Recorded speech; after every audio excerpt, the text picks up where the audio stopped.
জীবনের মঞ্চে কিছু গল্প থাকে সিনেমার থেকেও বেশি নাটকীয়, বেশি বেদনাদায়ক।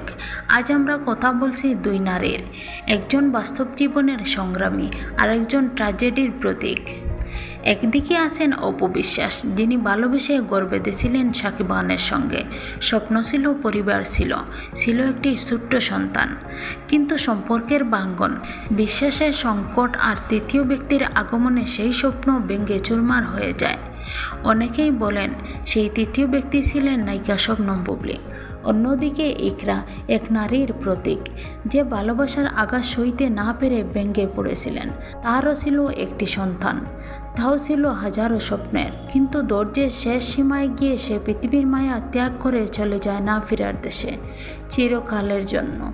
দুই গল্পের মিল আছে, দুজনেই মা, দুজনেই প্রতারিত, দুজনেই ভেঙে পড়েছিলেন। কিন্তু পার্থক্য একটাই, একজন হাল ছেড়ে দিয়েছে, আরেকজন লড়াই করে বেঁচে আছে। মা মানে শুধু একজন নারী নয়, মা মানে আশ্রয়, মা মানে সন্তানের শেষ ঠিকানা।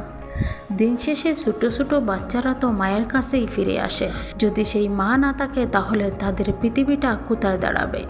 একজন পুরুষ যদি তার সন্তানের মাকে সম্মান দিতে না পারে, তাকে কষ্ট দিয়ে অন্য সম্পর্কে জড়িয়ে পড়ে, তাহলে প্রশ্ন থেকেই যায় সেই মানুষের কাছে সন্তানের ভবিষ্যৎ কতটা নিরাপদ। আজকের এই গল্প কাউকে দোষী বানানোর জন্য নয়, এটি একটি বার্তা দেওয়ার জন্য।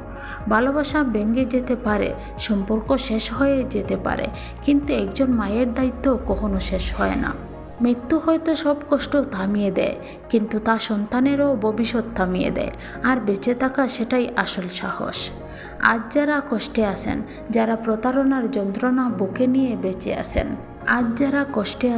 যারা প্রতারণার যন্ত্রণা বুকে নিয়ে বেঁচে আছেন, মনে রাখবেন আপনার ভাঙা হৃদয়ের চেয়েও বড় আপনার সন্তানের হাসি।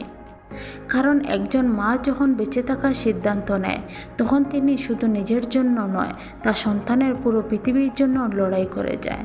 আর এটা প্রমাণ করে দিলেন নায়িকা অপু বিশ্বাস। এমন আরও সুন্দর সুন্দর খবর পেতে আমাদের চ্যানেলটি সাবস্ক্রাইব করে পাশে থাকবেন। ধন্যবাদ।